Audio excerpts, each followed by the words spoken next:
Gaming MBS episode 139.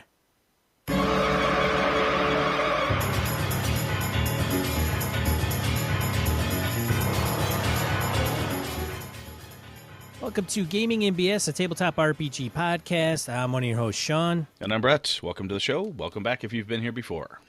How you doing, Sean? Oh, I'm doing smashing, buddy. Smashing. Yeah.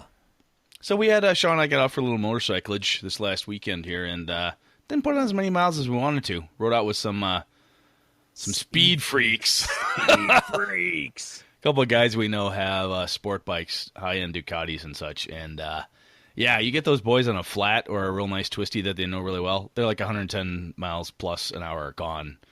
They're nice enough to wait at the stop sign for you when you show up, but yeah. Too old for that shit. Yeah, we're getting grumpy old man bikes now. We just want to kind of cruise along with a lot of low-end torque and hauling power so I can bring all my stuff with me. Hey, man, what's your hurry, man? What's going on, dude? Anyway, speaking of getting places, announcement time. We have, again, if you want to run games under our banner at Gamehole, submissions are open at GameholeCon.com. So if you want to do that, let Sean and I know what you want to run. We want to make sure that we're able to help you guys out, pimp your games, all that good stuff. So, excuse me, last year Sean was kind enough to do some audio, let people kind of send in a little recording about what their game was going to be about and so forth. We might pull that off again this year. So, anyway, do that. I will be in Origins next month in June. Said this before. I'm going to run an Avalon game there, and I think, I know Kevin's going, Austin's going, Misdirected Mark's going to be there. We got the Game Father. We got the Dragon Spawn. I think we got the Hump Fleet going. So there's going to be a fair number of folks. I know I'm missing people. There's going to be other folks there that are listeners to the show. I just rattle off the ones that have been conversing with me as of late. Anyhow, it will be good to see people there. So hopefully you will stop by, see me, shake my hand, and we'll have a beer or something. So that's cool. And the old school encounter contest that we announced last time. And, of course, we're partnered up with Jason Hobbs from Hobbs and Friends of the OSR. We got that live and rolling. I know we got one submission in already. The Goblin's Henchman has told us that he's in. I figured if we were going to run an OSR contest, the Henchman was going to get in on that. There's no way he's not going to. So we got that one in. I don't know if Hobbs has got any, and I don't know if anybody's getting close, but link in the show notes. Check that out, read the rules, and off you go. So we're pretty much open until the end of the month, so get your stuff in and get it rolling. Anything you got, Sean? No announcements for me. All right, then. Shall we into it? Random encounter. Do it. Segment in the show, fielding emails, voicemails, comments from social media. Got some voicemails this week, Brett. Very cool. I'll tell you what. I did all the announcements. I'll let you read the first one. I'm that kind of guy for you. Patron Craig Huber. We're talking skills episode. Comments from skills. While I play and run campaigns in a large diversity of game systems, old and new, my own preference is for games with sizable skill lists. Note, I'm a long-time Rollmaster player. Just saying right now, I play Rollmaster as well. And Mr. Huber, if you play Rollmaster, that is a man who knows a skill list. And a sizable list at that. Yes, indeed. I have never played Rollmaster. I'd like to say you're dead to me, but I can't do the show without you. So carry on. Okay, excellent. Cross that bridge. As a GM, I actually find running DCC OSR-style systems take a little more effort in terms of guiding some of my players to knowing what they can and can't do. Likely a side effect of having more experience with skill systems, but a noticeable distraction from all the other things I need to, which slows play somewhat. As a player, I find that skill lists help me be inventive in creating new tasks on the usual character types/paradigms, just happening across an unusual skill definition like hyperaesthesia. If I recall, Leagues of Gothic Horror Ubiquity System. Oh my god, I don't know what that is. I do not either. You keep going. I'm going to see if I can look it up. can trigger some very fun creativity that I would likely never have thought of without that prompting. I should also note that talent lists, feats, perks, and the like can very easily fill the same role. It doesn't have to be skills per se. All that said, there are definitely times when a good old-fashioned dungeon crawl in DCC is exactly what the doctor ordered. No skill list necessary. I suppose, as with everything else, it depends on the group and the goal. As always, thanks for the great podcast. Looking forward to many more. Well, thank you, sir. And, by the way, hyperesthesia is excessive physical sensitivity, especially of the skin. Yes, but I'm just surprised that there's an actual, that's a game of what? Leagues of Gothic Horror and the Ubiquity system? Yeah, I mean, I know Rollmaster, you can end up with asthma and different allergens and that type of thing, depending on what systems you're using. Yeah, brother. Yeah, it's extensive. Oh, next one up, we got Peter Scanis. I hope I'm saying that right, Peter. We'll say Peter Scanes or Peter Scanis. Correct. Or Scanis. That's terrible. Yeah, that was bad. That was bad. Strike that one from the record. Peter, if you'd like to, send a correction to Sean and I. Just send us the phonetic pronunciation, and we will eat as much crow as needed. Anyhow, Peter says, just working through the skills episode and wanted to share something I've experienced in systems that have more robust skill lists. Often I've found a list of skills offers a real creative benefit to players, both in-game and during Session 0. I don't know how many times a player has come up with a creative use for a skill to solve a problem, and I'm not sure many of my players would have been that creative without trying to make a chosen skill more useful. The same has happened during character creation, where a certain skill will inspire a whole character concept or background. This can, of course, be replicated by class abilities, feats, and just old-fashioned role-playing, but I found skill lists offer a real creative spark. You know, Peter, that's something, I think Sean and I kind of touched on that component, but honestly didn't even think about tying it to the Session 0, that character building perspective. That's kind of interesting. Sean, have you ever encountered that? Where you see like a really cool skill, you're like, hey, that would be neat to build into my character and make him a cool guy. I think it's one or the other, where somebody comes up with a concept and they want the skills contribute to that. But I guess it could go the other way. Sure. Okay. Yeah. Honestly, I've not had anybody look at a list of skills and say, I want to build a character so she has this power, or not this power, excuse me, this skill per se, you know, or building it off of a list, starting at the list of skills and then working outwards towards the character. That's kind of an interesting approach. I should try that sometime. Thank you, Peter. Gabe Dibing. So this continues on the thread with Peter on Google+. I've had a few players use skills to create satisfying role-playing, as you described, but over the years, from a GM perspective, I've grown increasingly frustrated with skills. A classic example will have to be from my Pathfinder experience at mid-levels. Okay, roll perception, clatter, mumble, mumble, carry the 2, 38. Okay, you see it. Skills and feats effectively broke my game. Well, I was faced with two choices: become a gamer to counter the overpowered tendencies of some of my players.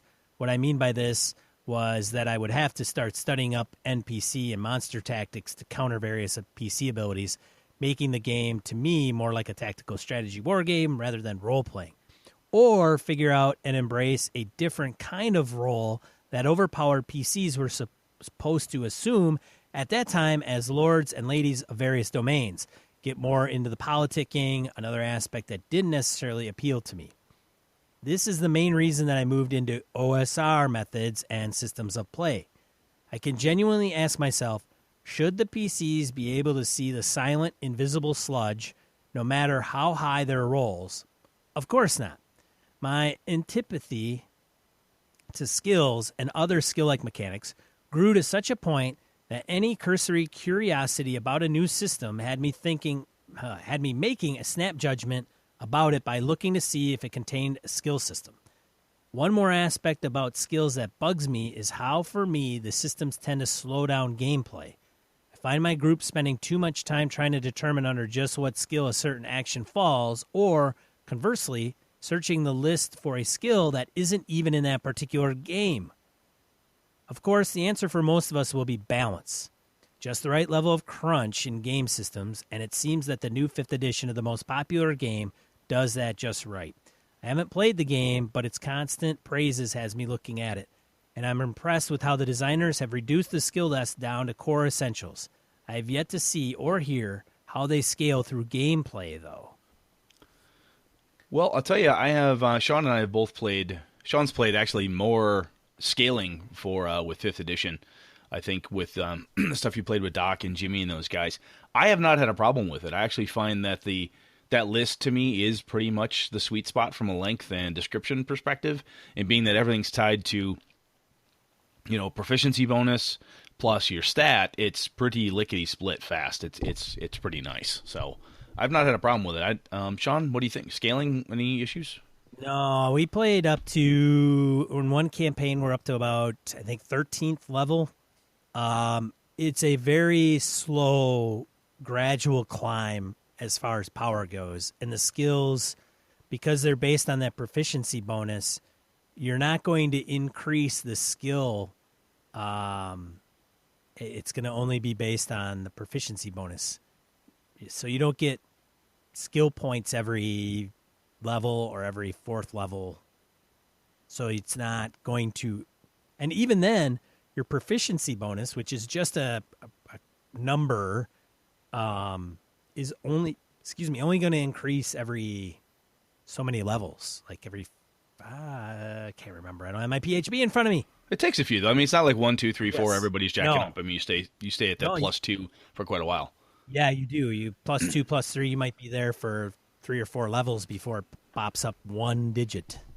I can tell you, though, one of the things that Gabe brings up there around Pathfinder and that 3.5 ilk, and games of that ilk, excuse me, the math of it doesn't bog me down too bad. The one thing that got goofy to me was when you have a list of skills and you're looking for a specific term, and if the list is as long as your arm, and you're like, okay, I want to be able to pick locks. Okay, it's not alphabetical. Where is this? What is it? Oh, it's mechanical aptitude. Oh, that's what the system uses? Sometimes there's certain quote-unquote standards that I and my gaming group are looking for. Whether it's stealth, stalk and hide, move silently. There's certain key phrases that my group tends to glom onto when we're talking about certain skills. And that probably just comes from us playing all different types of games we've played in the history we have together. But I can definitely see where you could look at something and then say, oh, I can't find pickpocketing. No, it's called sleight of hand here. Ah, crap, yeah. 5 sessions later, pickpocketing, damn it, sleight of hand. And it's not that it's difficult to get used to, but if you have had a certain phrasing of skills for a long time, it does require some cognitive load. Not a lot, but to be able to grok that new list. Yeah. All right, shall we move on? All right. Yeah. All right, patron Corey Wynn emails us. Hail to the fellows who put the B and S in the podcast. Here's the latest transmission from outer space on your episodes. I love Corey. Episode 136. I always face my players when I make die rolls. Sometimes behind the screen. That's nice. Player facing die rolls. Yeah. Clever little monkey.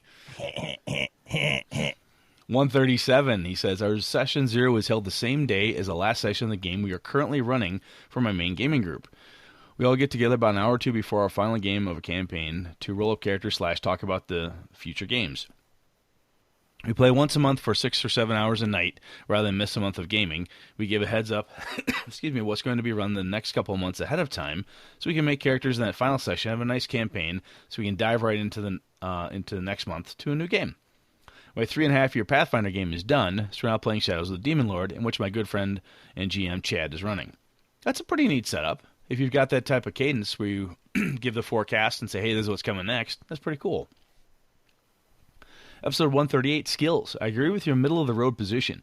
In the old days, you're only limited by creativity and specialized skills didn't matter so much. Now, not even a thief class existed in the OD&D game as it was written in 74.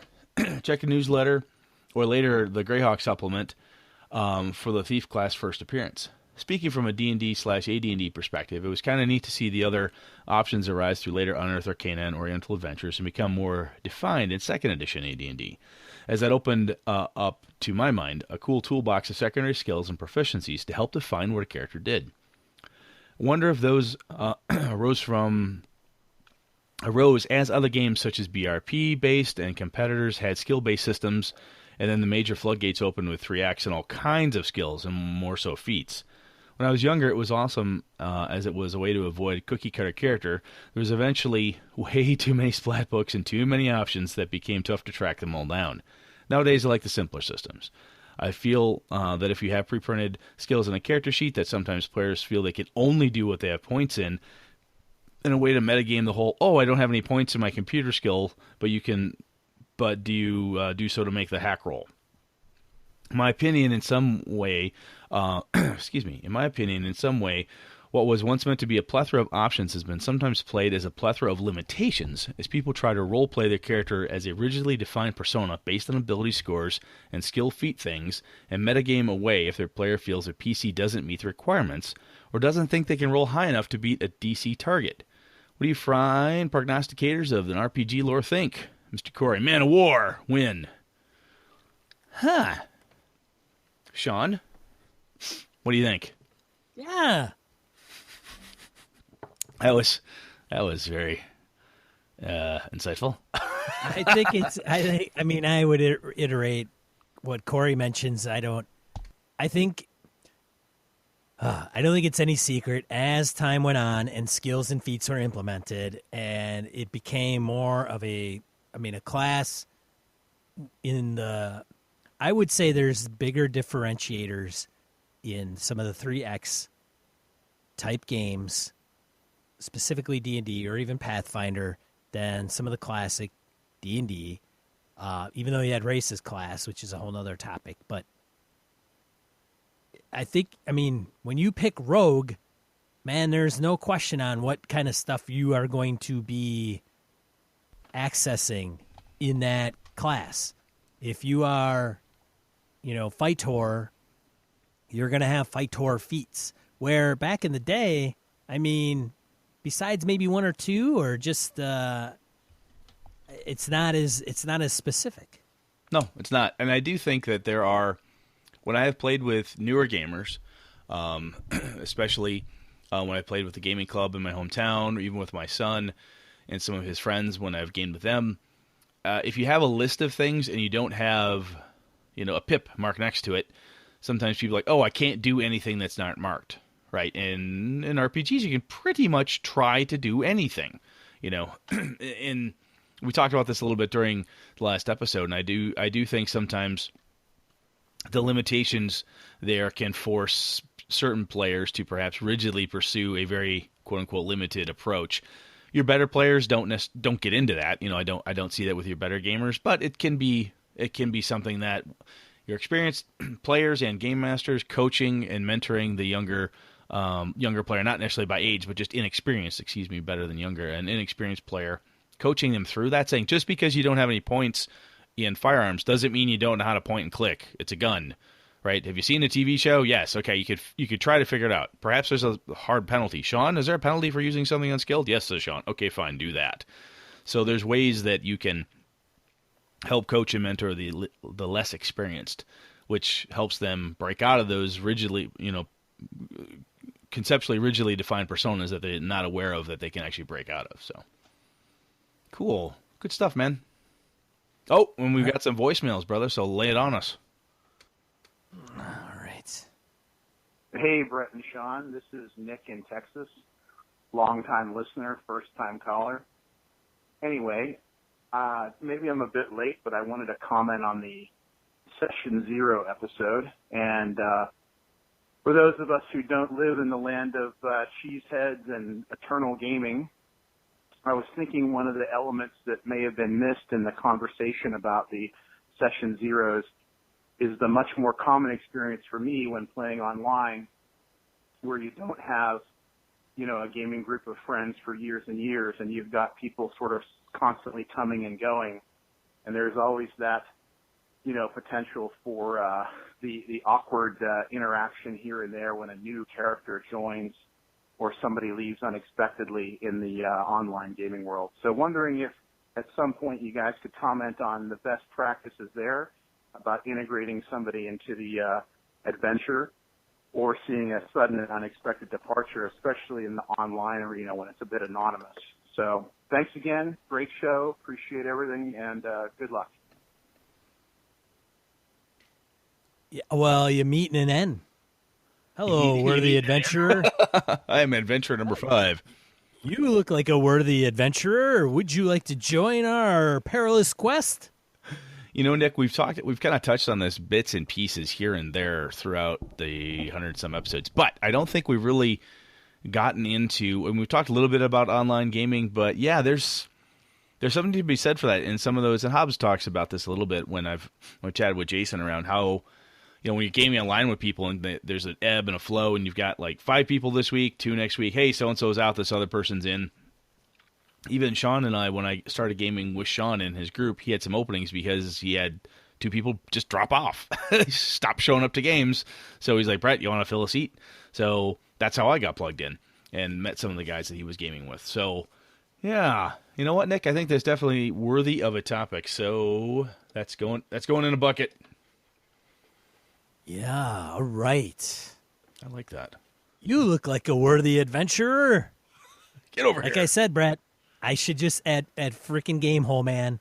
I should make a list. I should ping the community and ask everybody to list their top 5 to 10 RPG fantasy tropes. And then I will put all those in my Gamehole Con game. So some of those would be, well, somebody died. How do you introduce the next person? How does the party start? In an inn, of course.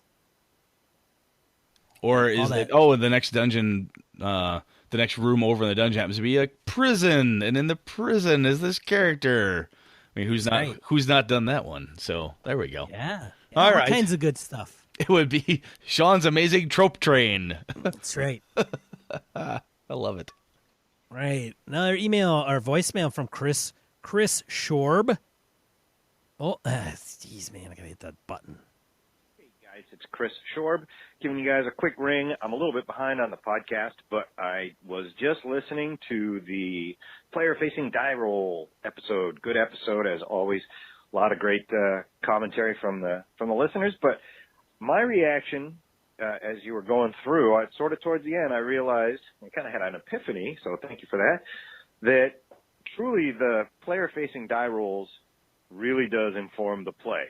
And one of the things I think with D&D, where the GM rolls, when the GM rolls, it becomes at that point a much more competitive or maybe an antagonistic situation, or where the GM is set up as the opponent of the players. Where when you have when the players roll most of the dice, that all of a sudden it becomes much more collaborative, because now the players, quote unquote, control the outcome of any conflict or any sort of opposing situation. So I think that so that's why I think, like Jared Rasher said, Apocalypse Engine games, which are very narrative, Cypher System, relatively narrative, with all player-facing die rolls, they have more of a collaborative feel. Whereas D&D or OSR or some of the other systems out there, when the GM rolls, it's a little bit, just slightly, more competitive. Anyways, that's all I got. I got my 3 minutes. I think I'm under the wire. Have a great day. Keep up the good work, guys. Bye. Well, thank you, Chris. That was awfully nice. I think there are, and I had a friend of mine back in college, my buddy John.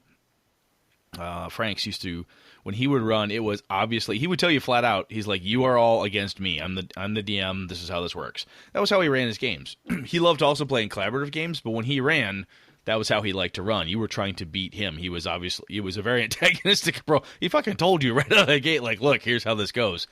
Pretty much anything and everything in the dungeon was there to kill you or maim you or take something horrible vengeance upon you.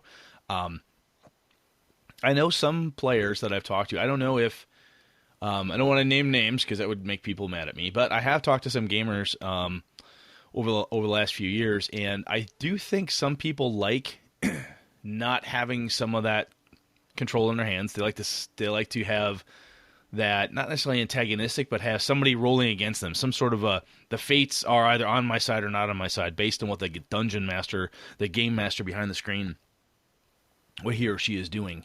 And sometimes when the game master's rolling, if they're rolling in the open, that's even cooler for them because they can see if it's working or not. But I think there are plenty of folks out there who do not mind a slightly antagonistic approach between player and game master. I think some people don't. I mean, I believe most people would probably not want to run with my buddy John, who's overtly antagonistic. It was a hoot to do from time to time, but I don't know if that's necessarily everybody's cup of tea. But I do think some folks have a little penchant for the antagonistic approach.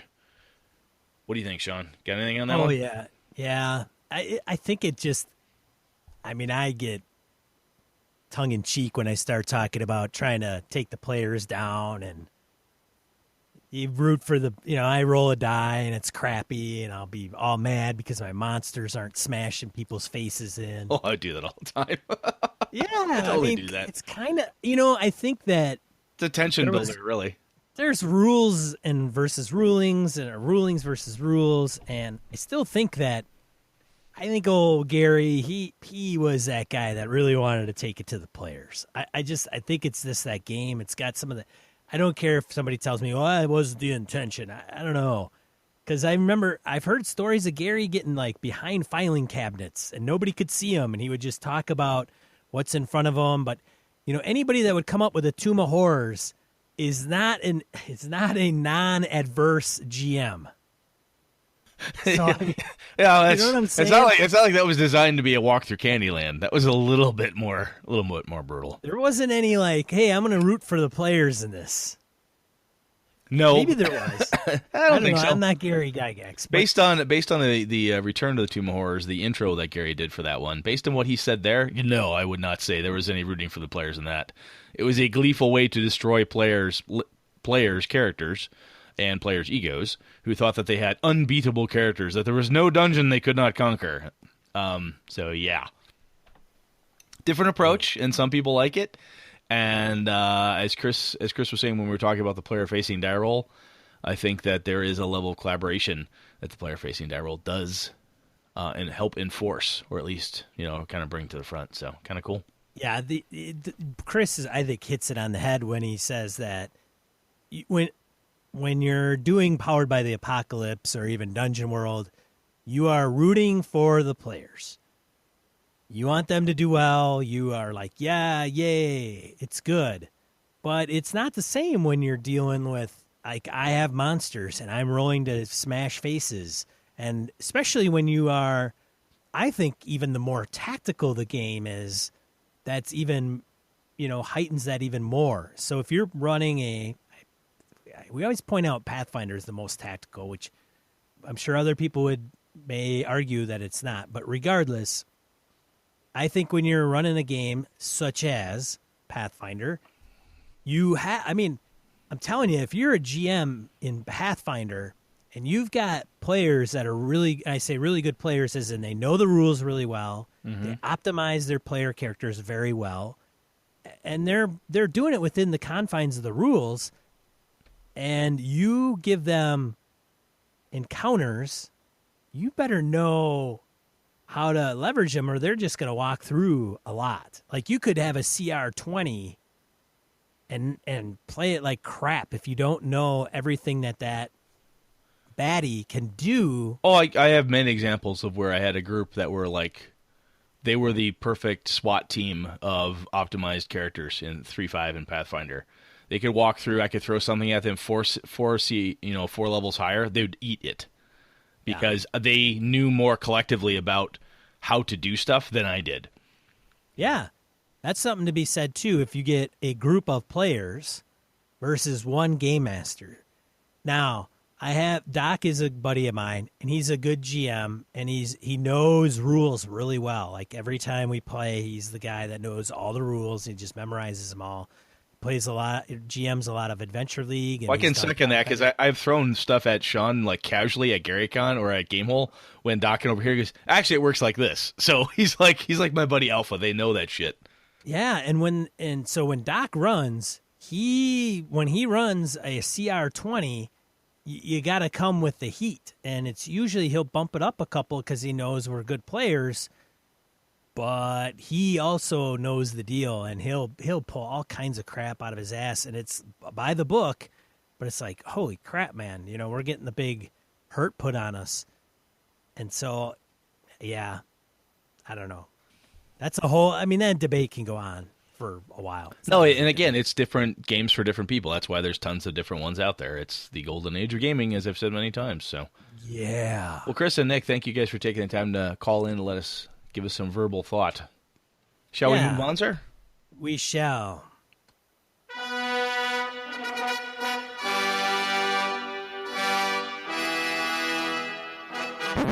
All right, Brett, main topic this week, we're talking about building stuff. I want to talk about it mostly from the PC perspective. If we got time, we'll stretch into the player's perspective as well.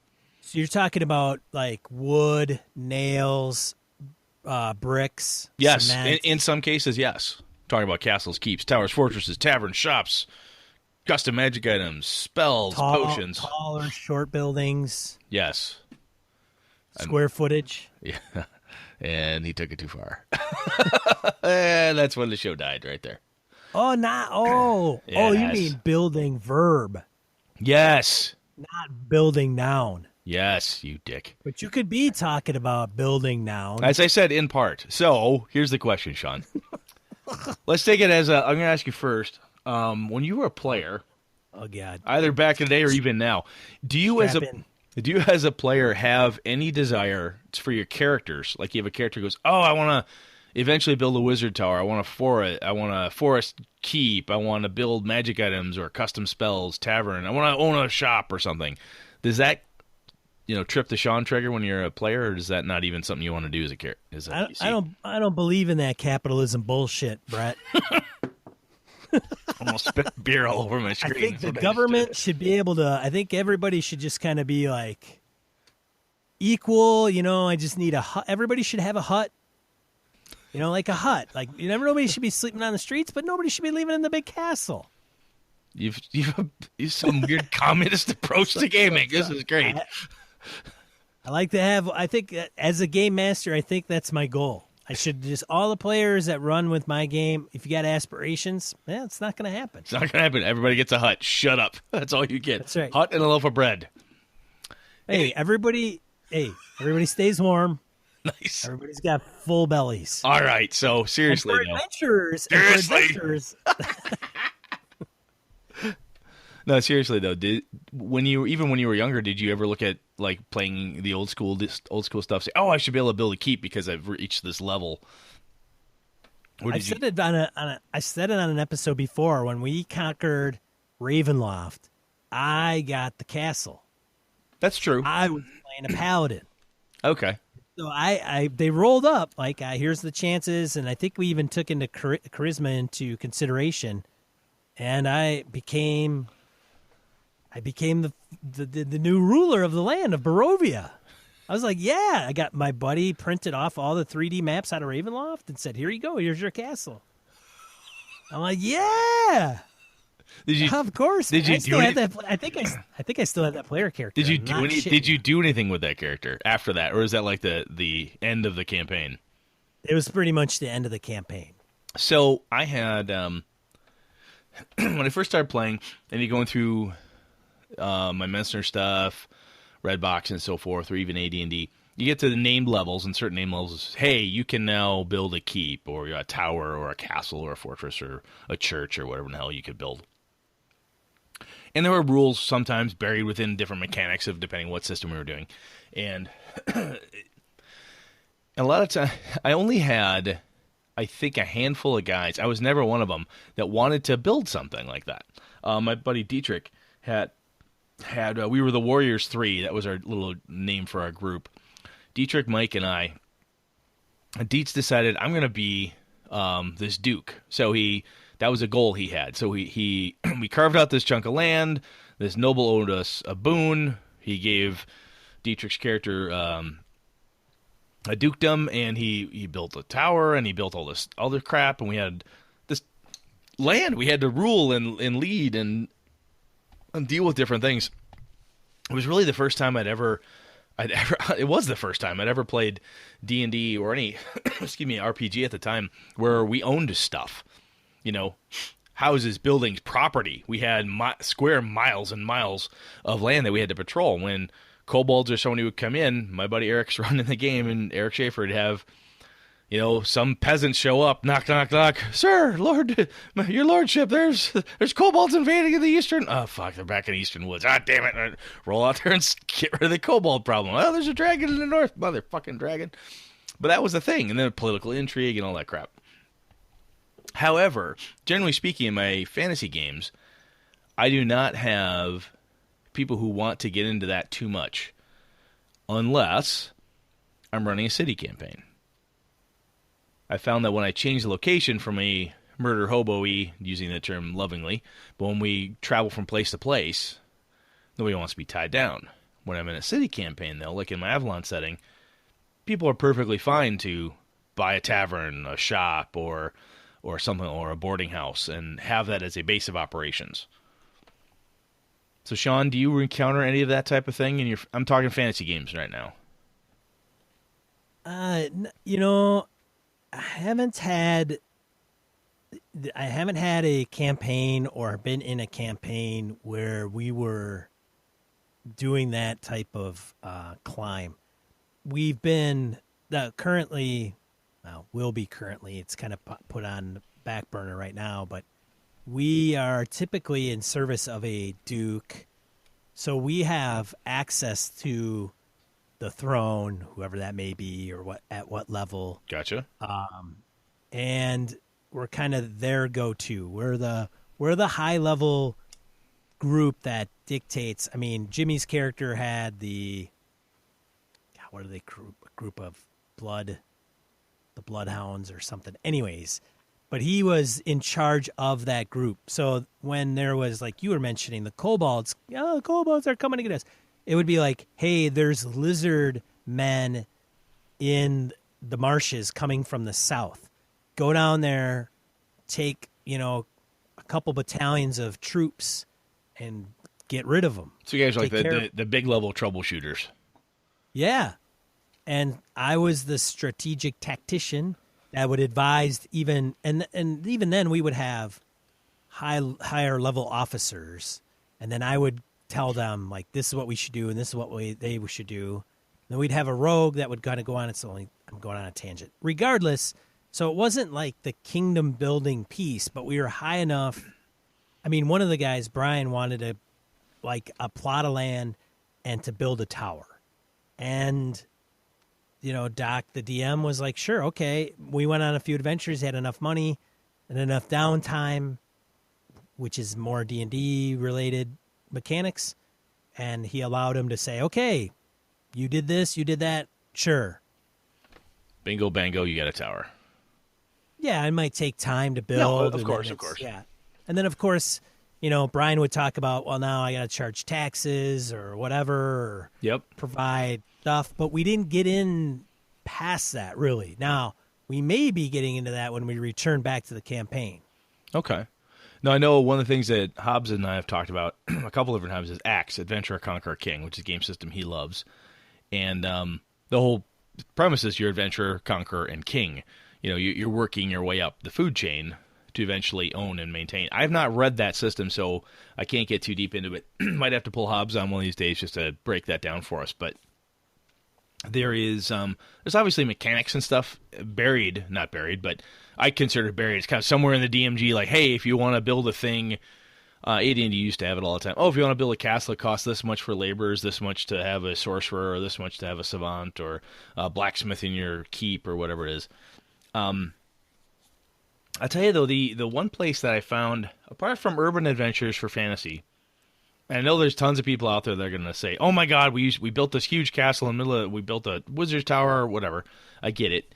But in my experiences, I found that urban campaign for fantasy setting, everybody wants to own something because then it's a piece of permanence, a safe house. And I found that translates really nicely into when I used to run Vampire. You'd have a haven somewhere that was safe because you had to sleep during the day, so you got to have that. So you end up necessarily usually owning at least 1, 2, or half a dozen or more places. And when I played sci-fi stuff, like with Sean's Star Wars game, we had a ship. Want to make sure we had the ship decked out. We're paying attention to that. When I ran Traveler for my group, that was a big piece of it. Like, how could we upgrade the ship? How could we sell the ship? How could we buy a new ship? And cutting deals and working and brokering so that you can have this stuff that you're building.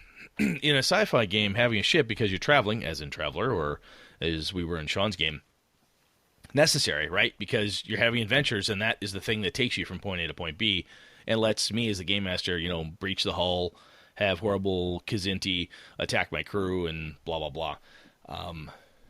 But I have the other one I've encountered is Shadowrun. I think you mentioned this too, Sean. In Shadowrun, did you guys have a tavern or something? I've seen a lot of times when I played Shadowrun in the past, or any of those modern games, people don't mind owning banks and so on, or not even banks, but like art galleries, or the entire top of this huge tower of apartment complexes is a safe house or a tavern. We had a nightclub. Ah, it was the nightclub. Okay. And we didn't own it. No? No, we had somebody that was employing us all the time own that. And so we just go there and hang out, and there's a back room, and we could store our stuff there, and we would do runs for her. Okay. So to flip it a little bit, apart from places, very rarely, for whatever reason, in my campaigning, have I had people who want to build stuff as far as magic items, custom gear, or custom spells. Usually, from a magic items perspective, my teams, or my crews, go out and adventure, find a dragon, kill it, collect its stuff, find a demon, pack of orcs, whatever, take its stuff, and find new cool stuff that way. Or for spells, find a lich, try to kill it, do something, get its stuff, or or whatever, the wizard's tower that's long been abandoned type of thing. Even potions, the only time people really want to make potions is when it comes down to they're sick of spending money for healing potions, so they start looking at the cleric like, can't you just make a bunch of these, or can't you just bless some tap water for us so we don't have to buy holy water anymore? Sean, when it comes to that type of gear as opposed to homes and stuff, have you had a lot of players that really want to get into it? Like building magic items or custom spells or things along those lines. Fantasy, of course. It always seems to be more meta. Like, hey, I want to be able to build this. I want to create this ring. I want to create whatever scroll. How long is it going to take me? How much gold do I need? Do I need to put in experience points? It's kind of meta. And then it would be like, all right, we're going to go back to town, and I'm going to do these 3 things. So yeah. When it gets meta like that, do you know if you're using actual rules, or is it just a ruling decided there where the game master goes, okay, you want to do a thing, I'm not going to bother to look it up, I don't know, it seems like it'd take you 6 months to do that and 10,000 silver pieces, good luck, buddy. Or, I've done that before where I forestalled players by telling them outrageous estimates so that they don't want to get into it. But do you find yourself when you are in those situations where you're digging into the mechanics and the rules behind it, or does it, because of its kind of meta nature / driving the plot from behind in a way, where it's more of a bargaining between you and the game master? No, I think there's typically something that's involved as far as rules go, like the cost involved. That's usually... So I've never been a player where I say, hey, I want to create this thing, and the GM just goes, okay, 3 months go by and you have that thing. There's always seems to be some mechanic behind it, in one way or one aspect or another. Whether it's truly role-played, I think one of the few things that is role-played or can be is like the Star Wars Force and Destiny. You can create your own lightsaber. Okay. There's rules to it. And it's because you still use the dice in order to make that happen. There is successes and failures. There's advantages and threats. So that goes into the narration of what the properties of your lightsaber is. So it's still a little more mechanical than. But those mechanics narrative. Are built around narrative. That whole mechanic is built around driving right. a narrative through the symbolism on the dice. So that's kind of cool. I've found that most of the stuff I've wanted to do, when my players have wanted to do it, it has I have forced them to role play it through in some fashion. We can kind of have the meta discussion. I'm like, okay, how do you want to go about doing that? And like Lenny, for instance, had a thing he wanted to get access to this one hotel. He wanted to own it. So I'm like, okay, you've got the cash. How do you want to do that? You're just going to walk up to the front desk and slap down a bag full of cash and say, I'm buying this joint, or how is this going to work? So talking them through that, and then as we talk through it even meta-ly, we say, well, I'm going to go in. I want to find out this, that, and everything. Okay, cool. Either give me a die roll, tell me, see how well you can schmooze this thing, or see if you can do a little investigation to pull out who the main person is, man, woman, child, whoever owns the building. So, and then I would have an encounter with that individual, so they would have to bargain back and forth, do some kind of a role-playing thing. If for no other reason, then I don't like the idea of having it be this absolute meta conversation. Like, look, I built a spreadsheet that shows, in 6 weeks I can build a custom spell as long as I stay in my tower or a place of solitude for 3 months ahead of time, and 2 of this, and 5 gold, and da-da-da-da-da. That's neat to have that stuff. But I found that if I only focus on the rules and mechanics, it gets really boring and dry, and the times when my players want to do that stuff is when it became fun. I actually took that cue from my buddy Dietrich and my old game master Eric Schaefer, because Eric would, when Dietz wanted to be a duke, he wanted to have some kind of land and property. It was a goal. He laid it out. Eric said, well, how do you think you want to do that? And then Eric said, okay. He started weaving it into the plot. It was all like, here's an opportunity to try to make a name for yourself with a king. And we would maybe hem or haw on an adventure perspective, and then, the queen or the fair duchess from this other land would kind of slide up. Well, if you did this for me, gentlemen, I would probably be more than happy to speak on your behalf to the king on that grant you're looking for the Eastern Wood. All right, fine, we'll go do that thing. So rolling those role-playing aspects into it, I think, makes it a lot more interesting than just simply a mechanical exercise. Yes. I agree. I mean, I guess it's up to you and your group and how they want to roll those things, and it could be very, maybe that's not even the focus of the campaign, but it's like a nice thing to have or to do, and maybe you don't need to go into so much detail, or maybe it is just as easy. Like, okay, you've been adventuring for 3 years, you've got a bunch of gold, you keep the amount of gold because you've earned it off of just your serfs or whatever, and now you own a keep. Congratulations. Now you need to staff it. You have a leadership feat. How many, who is your hirelings and henchmen? This is a great way. I think we mentioned this in the past, but it's a great way to bleed cash off of your players as well, especially in your high-end fantasy games. If they've got gold coming out their ears, this is a great opportunity to get them to bleed some coin, so you can get rid of that excess and put it back into the economy where it belongs. God damn it! So one thing, I think the Dungeon Master's Guide in First Edition AD&D has a cost for all that stuff, like on a weekly basis or something crazy. Just a castle upkeep. And man, back in those days, if you had 30,000 gold, great. But I'll tell you what, you put up a keep and you got a bunch of followers and stuff, and it's gonna run you some money. That stuff's gonna go down pretty quick. Yeah, that drains the old coffers. So one thing you mentioned was that maybe it's not part of the campaign, you said, and I have found that to go back to my buddy Dietrich and my players, when they're really gotten into a thing, like, hey, we want to own a tavern in Avalon, we want to own this shop, or we want to own a boarding house, or a duchy, it becomes a campaign shifting moment. When things begin to potentially focus around, and I'll use the phrase, like, instead of the roaming adventurer to a kind of a sedentary landowner. Somebody owns a thing, has some level of their character's personality, at least their wants and desires are wrapped up into this property. Even a magic item, right? If you've built a magic item, that's a thing that you have. And if it's a one-of-a-kind piece, you start using it without caution, or somebody notices it, or a spy finds out about it. It can be a campaign turner or pivot for you, where you're like, okay, you guys really have cost upkeep and all this great stuff. That's fine. Oh, by the way, you also have spies. What? Oh, yeah. Oh, shit, there's spies. There's assassins. There's people coming after that wizard who's got that one-of-a-kind spell that the other wizard just can't get a hold of, you know? So those pieces, I think, can be really cool, and it's kind of a caveat emptor, right, where the buyer needs to be aware, but I do also like to tease that stuff to my players as they start building different things. You know, if you've got...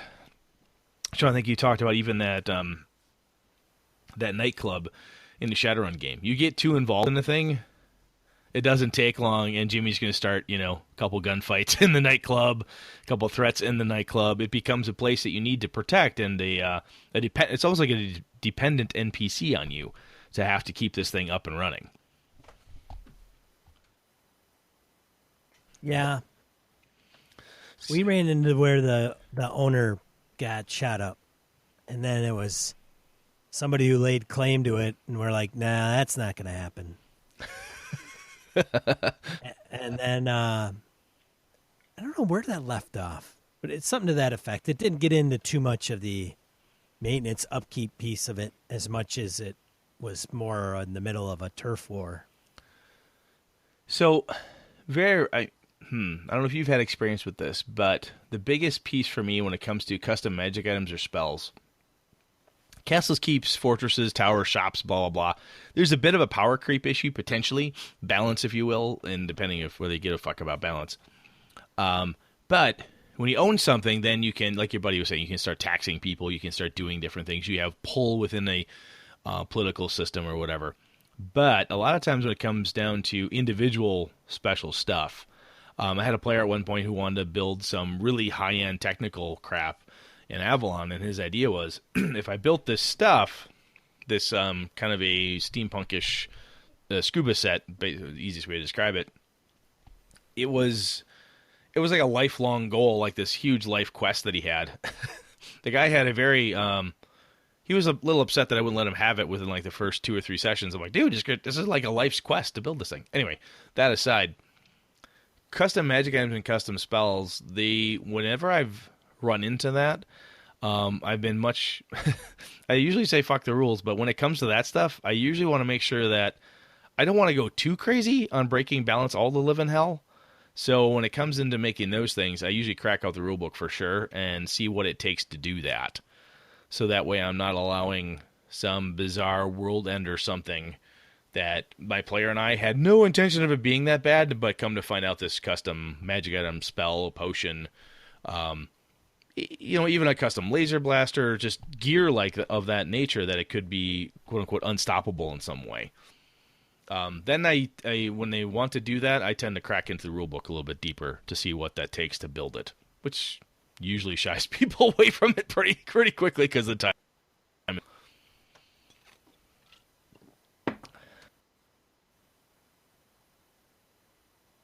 You muted. Is there any part about Sorry, Sean. Is there any part about building that stuff that, as a player, you're just like, that's for other people, it's just not for me? And if so, why? You just don't care about it? Well, I think it depends on how bogged down into the quagmire it gets. If it's not, I mean, there's going to be some people that are going to be like, look, man, this is all good and great stuff, but I didn't come to play Sim City. Aha, which is, some people have told me this about Traveler. I don't want to build spaceships all day. I've heard that from certain people. Anyway, keep going. Yeah, but it's something to that effect, right? Maybe they want to go out and adventure. And now I do think you said, Brett, you can make it a plot-driven device by becoming the Duke or whatever, and you're having to deal with that, or creating magic item of huge power. Somebody's going to want to know why you're mining all the plutonium in the area, and somebody's going to not like that. And then they're going to sail ships in that direction. Yeah. And, stuff will get a little crazy at that point. Yes, and it's not going to be cool. Yeah. And they may test that rod, and people aren't going to, the neighboring countries aren't going to like that too much. Probably not.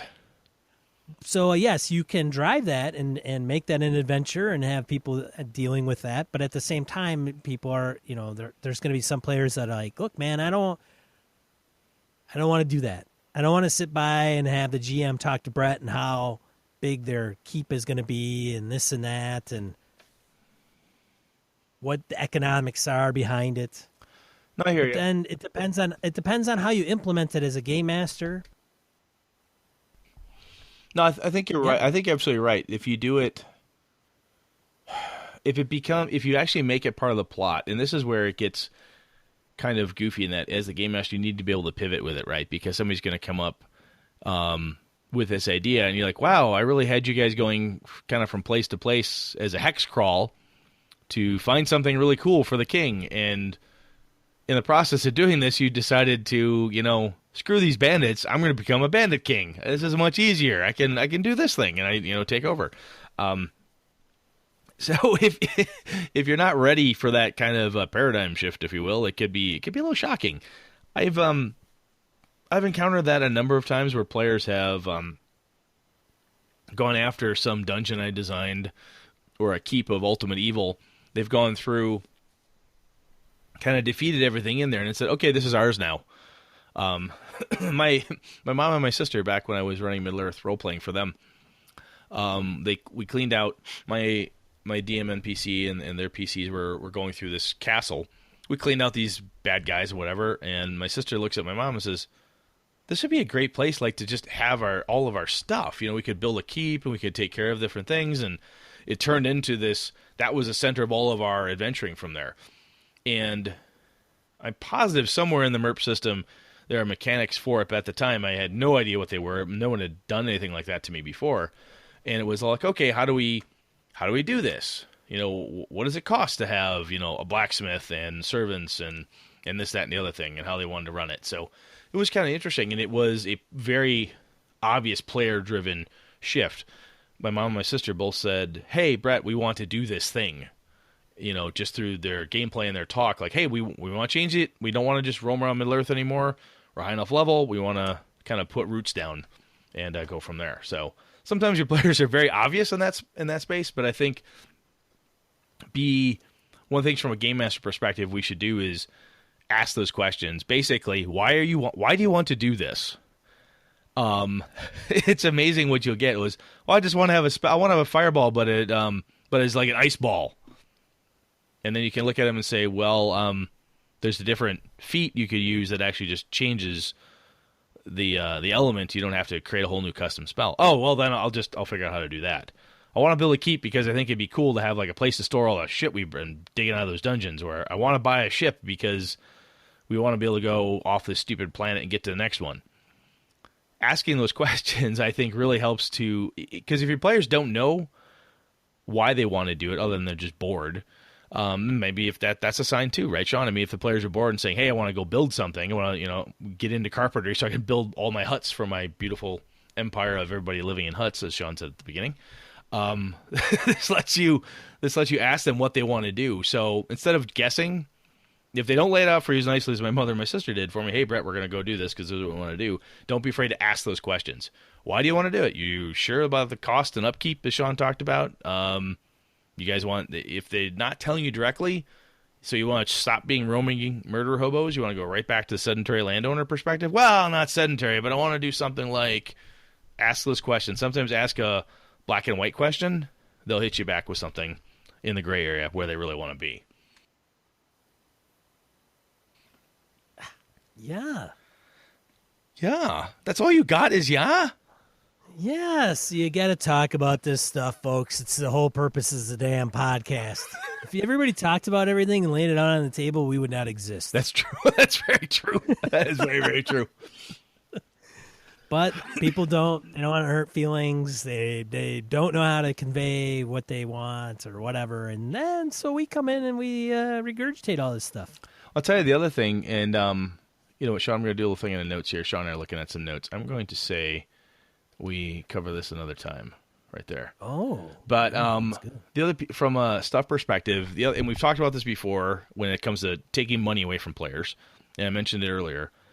But the other thing that's really fun to do with this stuff is when the players really become attached to that nightclub or that keep or that tavern they've built up. Yeah, you blow that shit up. I burn that motherfucker to the ground. Just burn it. I know. You burn the safe house. And That's right. it's goofy, it's cliche. If you do it too much, obviously not so good, as we've talked about before. But that custom spell, that custom magic item, you can break them. You can have people counter them, people steal them. The bad guy suddenly using your stuff against you.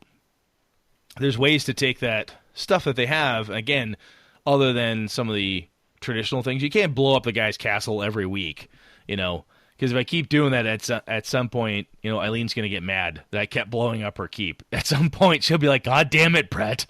This is the 5th keep you've blown up in a week. That gets to be a bit much. I got to do something about that, though. Totally. Otherwise, they just keep coming back. Exactly. Goddamn fire mages. Go take care of that problem. Better hire some plebes and go and take care of that nuisance. Stuff's not going to go away on its own. No, it won't. I'll tell you, obviously, Sean and I didn't get into a ton of the different mechanical components about it, and it honestly wasn't all that interested in the mechanics at this point. I think certain game systems probably have better mechanics than others around it. I really haven't investigated that too much. I'm just curious, even just from Sean and I talking now, I don't run into a lot of, I do not run into a lot of gamers that have tons of stories about this time that they created a kingdom and then went to multiple, had all these different wars, or they built a tavern or a shop, and it wasn't like just we had a thing and then we gave that up because it was boring sitting there, or we had it for a while and then it kept getting blown up, so we quit. And maybe it's more prevalent, and maybe I'm just not listening to gamers when they're telling me this stuff, but I'm curious to see what other people out there is building places, places of power, safety, and so forth. Is that common, or is that something that we do? Is it fun? And the custom gear. We talked a little bit about magic items and spells and potions. I think potions, like I say, for me, are more common in fantasy settings. And I have found in my sci-fi stuff and even my modern kind of spy, espionage, investigative, somebody wants to build something. We want to customize a car. We want to customize a computer kit. In Shadowrun, you want to do something to trick out your character even. We're like, hey, I want to, get cybernetic claws or something along those lines. Those things can come into play too.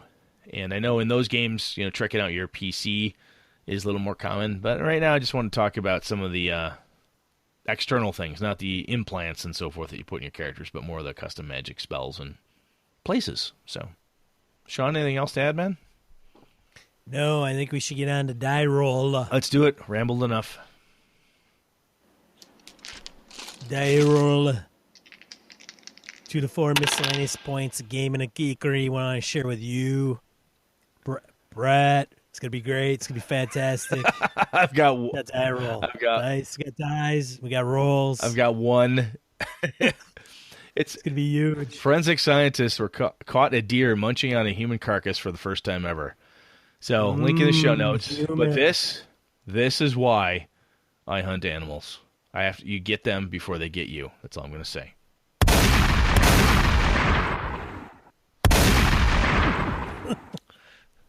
And they taste better. They're gonna get bread. They're gonna get Brett over his dead body. Exactly. And I'll tell you what, nothing tastes as better as a deer that's been feeding on your enemies. Just gonna say that. All right, Sean. Oh, hey, there you go. Something to be put down. Hey, write that down. Write that down. Your turn, Sean. 200-word RPG challenge finalists and winners. Congratulations to all. And I know actually one finalist. He didn't make the winner circle, but kudos to Eric Farmer, local individual, friend. Trash Pandas was his game and entry, and he made the finals. That's awesome. So, yeah. Congrats, Eric. That's really cool, man. There were a bunch of people that threw stuff in there, so really, really cool. Yeah. The second one is Rivers Run Red. So when Brett was talking about building stuff, I thought he was actually talking about buildings stuff, like building kingdoms. And he got into all kinds of stuff. But Rivers Run Red, Pathfinder RPG, Kingmaker module. It's like the second one, I believe, in the series of Kingmaker. Contains rules on creating a kingdom. And it's pretty freaking good. I gotta admit. It does get a little crunchy, but it makes sense. They even go as far as having a kingdom sheet, which is similar to a character sheet, only to your kingdom. And it goes into building types and how to, building a city and some of the mechanics behind it. Cool. And different leadership roles. Interesting. I think it's probably one of the better ones that's out there into that space. Very nice. Yeah. So from listeners, we've got two. Shane Freeman pointed us to a link in the show notes over to drive-through Hearts and Minds. It's HARTS. And I'll quote from it. You're a deer, a cybernetically augmented deer with psychic powers and a gun. So right there. What the hell is it with deer and like psycho deer? I'm just saying, one more reason. Psycho deer. Psycho deers. Yeah, I got the deers there, eh? Anyway, Shane Freeman gives me more reason to go hunting. That's what he's giving me there. And last up, Kev Thulu, a couple people have posted this out and around, so I'm sure a number of people have seen it. But in case you haven't, link in the show notes. Dude went urban splunking and found an underground safe house. Crazy-ass pictures and such out there. Looks like Cyrillic writing on the walls and stuff, so people were positing that it might be somewhere in Russia, but we shall see. Anyway, cool stuff. It's one of those things that for no other reason than if you play Delta Green, just that underground safe house perspective, the green box and so on, it's pretty cool. It's a good find. So I think the deer are plotting to take over the world. The only problem is there's hunting season. So right before they're going to launch their attack, they let a bunch of Bretts into the woods and ruin their plans. Yes, it's unfortunately a well advertised campaign that they have. They usually publish a newsletter that says the day and the time. So yeah, they even sell permits to it. Crazy. Like, you get the deer, they're gonna overtake us. Where's Brett and the Brett Army? Get out there, do something. Save. So we warn them. We warn them by doing Bo first. Yeah, it's like, Bo. Hey deer, hey deer. We're gonna start with Bo, so knock it off, and then they keep plotting, and then they unleash Brett. Yeah, then the Brett Army. the buckhammer comes out and you start dropping them. That's how it goes. That's right. That's my theory, and I'm sticking to it. Oh, I'll buy that theory. I like it. Speaking of theories. I don't know what the hell that has to do with it. Sponsored by Gamehole Con. Get your ass to Gamehole Con, a gaming convention here in Madison, Wisconsin, the first weekend in November. We're going to be there. You should be there. Other great people are going to be there. We're going to have good fun, role-playing games, board games, might even have some miniatures games there. Happy Salmon. Got True Dungeon. Happy Salmon. 2 words, Happy Salmon. I've got a game. Sean's got a game. We have 2 games of Happy Salmon. We could take over the entire hotel lobby and get arrested. Is what we could do. We should have 2 tables going at the same time. That's what I'm saying. Running. It would be insane, the volume. Right. Or, and if you do a switcheroo, you have to switch with somebody at the other table. oh my god. Oh yeah. Oh yeah. Craziness. I'm onto something here. Oh, we're gonna hack Happy Salmon. Are you fucking kidding me? Of all the weird games. Anyways, what are we talking about next week, Brett? Next week we're gonna kick back into the player series. We want to talk about Thieves and Rogues a little bit, and then after that we'll do something else. So we'll see what we see. I think it says Thieves and Rouge. It could be Thieves and Rouge. I don't know. It's the Mary Kay Bandits we're gonna be talking about. The Mary Kay Bandits. Hey, Gus. Mary Kay Bandits. Get up. There you go. God damn that guy. Jeez, get that guy some crystal meth. Something. Anyways, this is another great episode of Gaming and BS. I'm one of your hosts, Sean. And I'm Brett. Good night and good game and all. Gaming and BS brought to you with the help from the following patrons. Christian Sexy Voice Serrano, Kevin Lovecraft, Joe Swick, Brett's Biggest Fan, Jeff Rademacher, Forrest DeGarry, Mark Anthony Benedetti, Eric Jeppesen, Andy Hall, Sean Nicholson, Tim Jensen, Chris Steele, the Knights of the Night Crew, Palladian, Jason Blaylock, Remy Bilodeau, Jason Hobbs, Wayne Humfleet, James Carpio, not Caprio, Pure Mongrel, Lord Tentacle, Corey Johnston, Eric Tankar, Brandon Barnes, Mark Tasaka, Brett Pazinski, Tim Shorts, Diane LaValle, C.W. Mellencamp, Craig Huber, Eli Kurtz, The Lost Sailor, Graham Minert, Todd McGowan, Roger Braslett, Misdirected Mark Productions, Old School DM, Jason, Christopher Gray, the Tabletop Game Talk Podcast, Stefan Dragonspawn, Evan Harrison Cass, Finn Ulf, Ray Otis, Merkel Froelich, Eileen Barnes, Tony Baker, Jared Rasher, Jared Lido, Todd Crapper, Michael Parker, Jim Fitzpatrick, Michael Drescher, With Static, Alexander Auerbach, Rodrigo Beowulf, Neil Benson, and Ron Blessing. For the cost of a coffee shop coffee, you can support the show for an entire month. Consider going over to gamingnbs.com/Patreon. That's Patreon. Thank you, patrons. Thank you, listeners. This has been a Litterbox Studio production.